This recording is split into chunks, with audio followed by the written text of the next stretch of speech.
Hello everyone, and today we're going to be having a look at Sword Soul Tenyi, one of the first decks we ever put on the channel. I believe it was the first, and this is the deck that I used to get from D level 17 up to 19 in the Duelist Cup with a fantastic win ratio. At one point we went 11 wins to 2 losses in the span of 13 games, so a very powerful deck with an excellent performance across the board. This is pretty much the build we were using. And it's relatively unchanged to what Sword Soul Tenyi always has been, which is really cool. It just shows that even the deck that, at this point, this is a relatively older deck, that it's still standing the test of time, is still able to keep up with the new cards as they're coming out, even without the adventure cards, even without anything like that, and competing against new threats such as Flowing Rees. The deck still holding its position as one of the top dogs in the game is pretty good to see. So if you're looking for a sound investment that's going to be good for a while, consider Sword Soul Tenyi. It's a pretty good deck. So we're going to dive in here to the games. If you want to stick around for a detailed deck profile and breakdown of all the cards, we're going to be doing that at the end, where we'll go through card by card. So if you want to see that, stick around to the end of the video. And if you want to see any more content from myself on the channel about this or any other deck, feel free to subscribe. It doesn't cost you anything and it does help me out, so why not? And leave your comments down below for any sort of suggestions or requests you might have. And with that, let's get into game number 1. Alright, getting into game number 1 here. This is going to be a fairly bread and butter duel for our Sword Soul deck. We're going to use Emergence to grab Sword Soul of Mo Yi. We'll special summon out Atara using its effect, and then normal summon the Sword Soul of Mo Yi, which will reveal the second emergence to grab us a token. The token in the Mo Yi will combine for a synchro summon into the Grand Master, who will on summon search for another Sword Soul card, and Mo Yi will allow us to draw 1. Now unfortunately our opponent happen to have Imperm here, so they are going to negate our Grand Master, but because we're simply the best at the game, we just top deck into the long one anyway, which would have been the card we were going to search.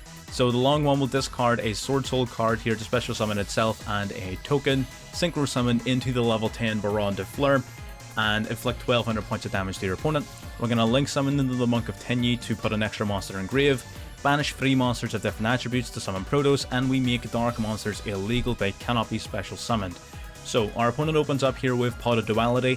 That does mean that the Max C in our hand is effectively useless, because they're playing Flowing Rees, so they're not going to be special summoning anytime soon, meaning Maxi's pretty much dead. They have both Duality and Prosperity in their opening hand, so that's a really powerful hand for our Flowing Rees friend here.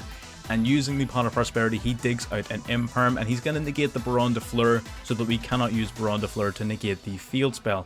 Using the field spell here, he's going to reveal the Rabina in his hand to banish the Flounderies and the Unexplored Winds from his deck. Now again, theoretically here I was thinking to myself, he either has the Eaglin or another method of grabbing it. Rabina will grab the Eaglin here from the deck. Now, he summons Toucan here. Now we know one of the cards remaining in his hand is his Eaglin. We only have one interruption, and what we're doing is we're saving it for the Eaglin. If he doesn't have a level 7 or higher monster in his hand, then his board is of absolutely no significance. So we're going to wait until he summons the Eaglin, then we're going to negate, and that's going to pretty much stop him from going any further with his turn. The Eaglin unfortunately can't do anything. He only has one unknown card in his hand, and it was not a level 7 or higher, so he scoops it up. So not only does that show off the bread and butter combos here for the Sword Soul deck, where you're using your Mo Yi and your Long Wan, things like that, it's also showing one of the key choke points of Flowing Rees. If you don't believe your opponent has a level 7 or higher monster in hand, or at least you want to roll the odds, then one of the best negates you can do in the deck isn't Rabina, because if you negate Rabina and they also happen to have an Eaglin already, then you're simply going to be putting yourself at a disadvantage.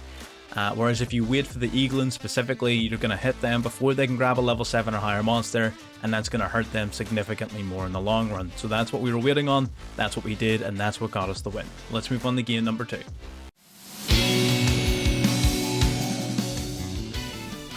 Alright, getting into game number 2 here, we have a pretty interesting opening hand. We're going to go for Pot of Desires off the bat, banish the top 10 to draw 2. Getting those cards in particular is a really good hand for us now. We're going to special summon out Ashuna and go into Monk of the Tenyi with it, so that we have that on board if we need it. We're going to try to use our Ecclesia, but it gets Ash Blossomed, and Ecclesia, I can guarantee you, every time you use it, will get negated if your opponent has the means to do so. So that's fine, we were expecting that. We're going to discard a Wurm to summon out the Long One, use it and the token to go into Baronne de Fleur. Now and our opponent's going to take 1200 points of damage here. There wasn't really anything else we could extend into, but looking at our hand, we have basically 3 negates, which is really good. Our opponent has Dragon Ravine here. They're going to discard a monster to search for a level 4 or lower Unity monster. We're going to use Ash to negate the Ravine. So that's really solid. Our opponent's actually playing Dragunity, so he goes for Dragunity Legatus, and he tries to equip onto it the Divine Lance. Now we're going to negate the Divine Lance because Legatus by itself doesn't really do anything. So we're still holding on to the effect failure. We have 1 interruption left. Our opponent sets a card face down and passes back to us, so that's fine. We draw into Cross-Out Designator, so that's not exactly a fantastic card to have in this scenario. We're going to take out the face down Ash Blossom. Then we're going to summon out Adhara from our deck. We're going to link summon into Shaman of the Tinyu. Shaman of the Tinyu would have discarded the Designator to summon back the Monk. And then we would have basically pushed. We wouldn't quite have gotten lethal, but we would have gotten extremely close. We would have wiped out all of his cards, and that would have been game. So I wanted to show that one off because it shows what you do whenever you do get interrupted. If you're not able to go into your full play, the Long One by itself is pretty straightforward, and having hand traps at your possession and is always going to basically put you in a very strong position. Just know where you're using your negates and know when not to use them more specifically. And as well, our opponent using Dragunity, fun little idea. Didn't quite pan out for him on this occasion, but I hope it does against other people because I would be very curious to see it. Let's get into game number 3. Alright, game 3 here, and again we've got a couple of hand traps in our opening hand, which is good. We summon out the Incredible Ecclesia, use her effect to summon Mo Yi from the deck. This is what we would have done last time. Mo Yi will reveal Emergence to summon a token. Mo Yi and her own token will go into the Grand Master, which will then search our deck for a Sword Soul card. Mo Yi will allow us to draw. Unfortunately, we get Impermed again. With the popularity and power of Floowandereeze, Imperm has been making a massive surge, so this is going to happen on a somewhat regular basis, so that's fine. We top deck into the Protos, which is amazing, because now we can use our Emergence to discard it, to grab Long One, which will discard the Protos to summon itself. You don't really like discarding Protos. We would have preferred like any other Wurm monster, but it is what it is. Get our 1200 damage across the board, and our full hand and field are nothing but interruptions here. Our opponent's going to go for Tinyu Spirit of a Shooter from their own hand. We're going to chain to that max C here to try and slow them down as much as possible. Our opponent sort of knows here, and that's the thing, whenever you're going up against Sword Soul Tinyu, even though yes, you're under the effect of max C, you don't really have the option of not pushing for lethal, if that makes sense, because you know for a fact that if it gets back to my turn, you're going to lose. So you need to do something. Our opponent's going to go for Ecclesia here, going to tribute herself to summon a Sword Soul from the deck. They go for Mo Yi. Mo Yi will activate, revealing the Taya in the hand. Again, none of these plays are critical. We are going to negate this one because we do have the ability to do so. Between Grandmaster and Effect Veiler, we have plenty of face-up monster negates, so we might as well use them before we miss out. Our opponent goes for the Long One here, discarding the Taya to summon it and a token. We grab a couple more cards. Our opponent goes into the Cheng Ying. Now that's really a really big threat, so it is. But we do have the outs for it. Our opponent's also going to go into Crystron Needlefiber. On its summon, we happen to draw into Ash Blossom, so at this stage we are going to Ash that Needlefiber, so that we're not overly worried about it going and doing any sort of crazy combos. It's not going to be of any use to him. Adhara is going to banish itself to return Vishuddha back to the hand. That would normally trigger the Cheng Ying to banish a card on our field and in our grave, but when it activates, we're going to use Veiler to shut it down. Now, in terms of outright power on the field, our opponent still does have the advantage, but look at our hand. He's going to swing in, he's going to take out the Grand Master, which, questionable play. Because during the standby phase here, I've already used the effect of Baronne de Fleur to negate, so I don't have a lot of value left in it on the field. We're going to return it to the extra deck to summon out the Grand Master yet again. Going to summon out Ecclesia, who can special summon herself if your opponent controls more monsters than you. Summon out Mo Yi yet again to grab yet another token. And we're going to summon Boxia, Brightness of the Yang Zing. We're going to bounce an opponent's monster back to their extra deck. And we're also going to draw a card. And not that we don't have enough cards already. So we're going to get rid of that Supreme Sovereign. We're going to normal summon Taya. Taya would have allowed to synchro summon again into another rank 8, or level 8, sorry. Our opponent knows exactly what song and dance we're about to play because they're playing the exact same deck as us. They knew it was game over. And yeah, 100%. Again, 3 super swift, powerful duels. Not a lot of the games with this deck went on for any given period of time. Usually it was over super decisively, super quick, just completely shutting down or overwhelming your opponent, going both first and second. Really strong deck, so it is. So we're going to get into the deck profile. We'll cover off card for card, and then we'll see where we go from there. Alrighty, so we're back at the deck profile. What we're going to do is cover off the hand traps and interruptions first, so that we're not clouding up the deck. We are playing 2 copies of Effect Veiler, 2 copies of Maxi, 2 copies of Ash Blossom and Joyous Spring. We're playing 2 copies of Call by the Grave, 3 copies of Cross-Eyed Designator, 3 copies of Infinite Permanence. Now you'll notice that is a lot of interruptions. There's 14 cards in the deck. You can do literally whatever you want with. You can either put in more Tinyis, you can run loads of hand traps, whatever ones you choose. My specific lineup was to allow for a lot of versatility, especially given the flow and the reasons now in the metagame. So that was my particular lineup. You can use whatever you want. It's not like a written rule or anything. So there's 14 slots. Do whatever you want with them. That's pretty straightforward. Now, in terms of looking at the deck here, oh, apologies, we're missing the O-Lion. I must have took it out by accident. Let's put our friend O-Lion back in here. So the deck itself is fairly straightforward. You're playing into your main sort of starters. Obviously, your Sword Soul cards would be the Mo Yi and the Strategist. So what do they do? Mo Yi, when it's summoned, you will reveal a Sword Soul or a Worm monster in your hand to summon a Sword Soul token. Now, all of these guys here, these 3 Sword Soul monsters, will summon you a Sword Soul token. The token is a level 4 water attribute tuner. Now, because it's a token and it doesn't have an effect, it also frees up your Tenyi effects, which we'll get to in a second. So, as long as you remember that the token is a tuner, and because it's a non-effect monster, it means all of your Tenyi monsters in the graveyard are live. So, Sword Soul of Mo Yi will reveal a Sword Soul or Worm in the hand to summon a token. Taya will banish a Worm or Sword Soul card from the grave to summon a token.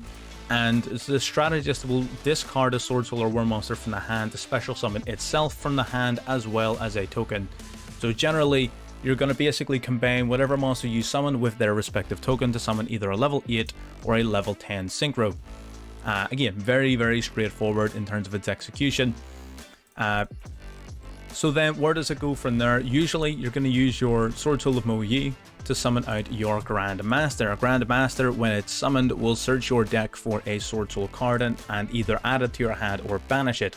So you'll usually add to your hand the Strategist, unless you already have it. But let's say you don't. You're going to grab the Strategist. The Strategist will discard another card to summon itself and a token out of the field, and there is a level 10 synchro, which will either be your Baronne de Fleur or your Supreme Sovereign. So that's your bread and butter, your main sort of combo.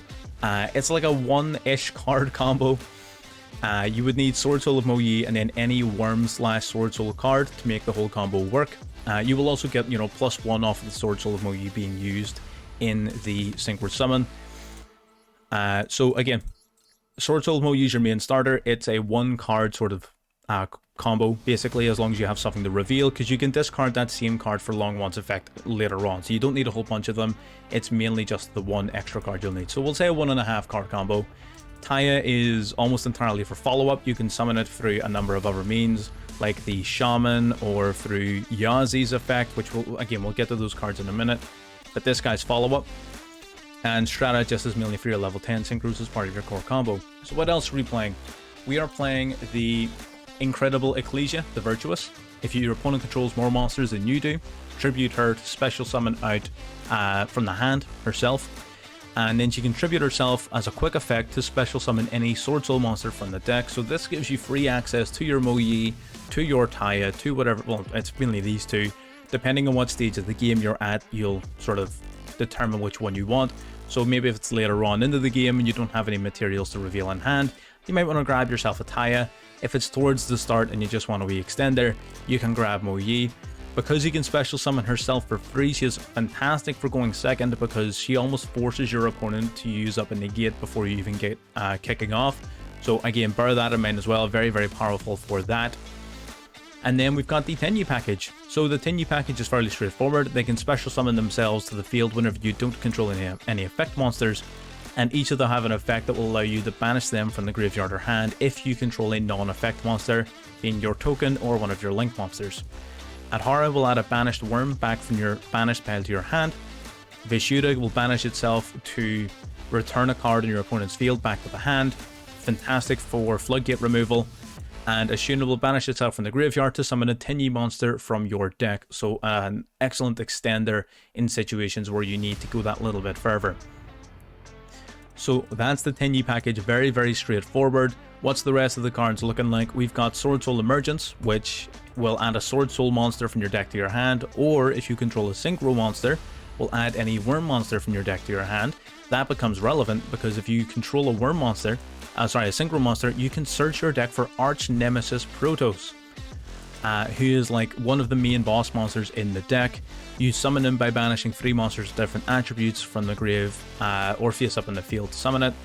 Then you declare an attribute of one of the monsters that are face up in the field. Everything of that attribute is destroyed, and until the end of the following turn, neither player can special summon monsters of that attribute. Is it neither player or just yourself? Neither player. So this is basically a way of making an entire attribute illegal. Excellent at blowing up boards going second, especially considering it can't be destroyed by card effects. And if you're going first, typically you'll make dark monsters illegal because it won't destroy itself because it can't be destroyed by card effects. So bear that in mind, you'll usually declare dark. So Emergence will either grab you the Protoss if you already have your synchro plays all set up, or if you don't, it can grab you a starter, it can grab you an extender. So Emergence has a lot of versatility behind it, so definitely a free of. And then we run the 1 copy of Sword Soul Blackout. Sword Soul Blackout will destroy a worm in your field as well as 2 cards your opponent controls, so very, very powerful, especially considering you have the likes of Qing Ying and Protoss that won't be destroyed by the card effect. So you're basically popping 2 of your opponent's cards, which is great. What's left on the screen here? With Pot of Desires, draw 2, Pot of Greed basically. You don't mind the banish 10 cost. It might interfere with your Hulk plays, but they're not even core to this deck. That's like a follow-up if you need it. Then you have Jet Synchron and O-Lion for your Hulk and Auroradon combos that you've seen a million times, so I'll not repeat myself. So that's the entire deck. It's super, super straightforward. Your Mo Yi is your main starter. You have extenders for days. You have follow-up for days. You've got boss monsters for days. Tons of drawing power, tons of searching, tons of poppage. And it's really straightforward. As well as that, you have, 13 slots left to play around with in terms of whatever hand traps you want. You can put in, even if you want to mix it up from what I was doing, you want to run Nibiru, maybe you only want to do 2 Cross-Out Designator, maybe you want to put in a Forbidden Droplet, whatever it is that you fancy, whatever you want to do, by all means, jump ahead and do it for that last sort of 13 slots. They're entirely yours to play with. I actually can't remember initially what I had it as. I'm sure it'll come to me. Imperm, I'm missing Imperm. So I believe I had it something to this effect, but either way, moving into the extra deck, the extra deck is very straightforward as well. Your main sort of card you're going to be summoning every time is going to be one of your level 8s, primarily your Grandmaster, as well as being able to search for a card as part of your core combo. You can also banish a Worm monster or a Sword Soul card from your graveyard to negate a face-up monster's effect. So it's an additional negate as well as being a core, searcher, and extender. Really, really, really powerful card. Run that as a 2 of, just in case your first one gets destroyed. Really, really strong. And then as part of your core combo as well, you'll either summon Baron de Fleur, who is, again, negated cards, pop cards, really broken. We've covered that a bunch of times as well as your Sword Soul Supreme Sovereign Qing Ying, who will protect himself from being destroyed by card effects by banishing a card in the graveyard. Whenever a card is banished, you banish a card in your opponent's field and in their grave, so you're just completely diminishing all of their resources. And as just an extra bit of insult to injury, it also boosts itself up by 100 and reduces your opponent's attack and defense by 100 for every banished card in play. So basically just reducing all of their things down to virtually nil because you're constantly banishing things. Those are your main ones. You have a couple of other backup boss monsters. You have your Draco Berserker of the Tenyi, phenomenal card in the Eldritch matchup. They activate an Eldritch to summon in the graveyard, you banish it. Whenever a monster activates its effect, get banishing. It's also fantastic for OTKs because if it destroys a monster by battle, it gains its attack points permanently and it can attack again. So really, really strong. Boxia, whenever it's summoned, will return cards on your opponent's field back to the deck equal to the number of different attributes used for its summon. So usually it'll be 1 or 2 cards, bouncing them back to the extra deck. He also has a secondary effect where you can destroy a card you control and summon a level 4 lower monster from your graveyard. That's going to be useful for summoning Xiaofang, Phantom of the Yangzing. So typically you would destroy whatever card you wanted and resummon one of your level 1 tuners like your Tenyi Spirited Hara, and use it and Boxia to go into Xiaofang. Xiaofang basically, when summoned that way, makes the attributes of all of the monsters used for its summon, of the Yangzing monsters used for its summon, illegal. Your opponent can't use them. So if you use Boxia, that means your opponent cannot use light monsters, full stop, at all. Cannot be done. That means Eldritch is completely screwed over, as well as a bunch of other powerful decks. So Xiaofang, really strong. Crimson Blader is a unique option. If it destroys a monster by battle and sends it to the grave, your opponent can't use a level 5 or higher on the next turn, so it can be really oppressive if used in the right circumstances, but it's more of a niche card. You can make that whatever you want. I'm just a big fan of it. Yazi is a core part of your Aurora Dawn combo if you need to fall back on it. It will destroy itself and another card on the field, and when it does that, you'll be able to summon a worm monster from your deck, ideally your Taya. So it's a really powerful card, especially as follow-up if things don't go according to plan. But again, we'll not spend too much time on it. Linkuriboh was a last-minute addition, because sometimes I found Jet Synchron in my hand that didn't have any other plays. So this, at least, with Linkuriboh and Jet Synchron, that makes Jet Synchron a new 1-card Hulk, and Hulk then can extend into a bunch of other plays. It's not ideal, but you may as well have it as an option.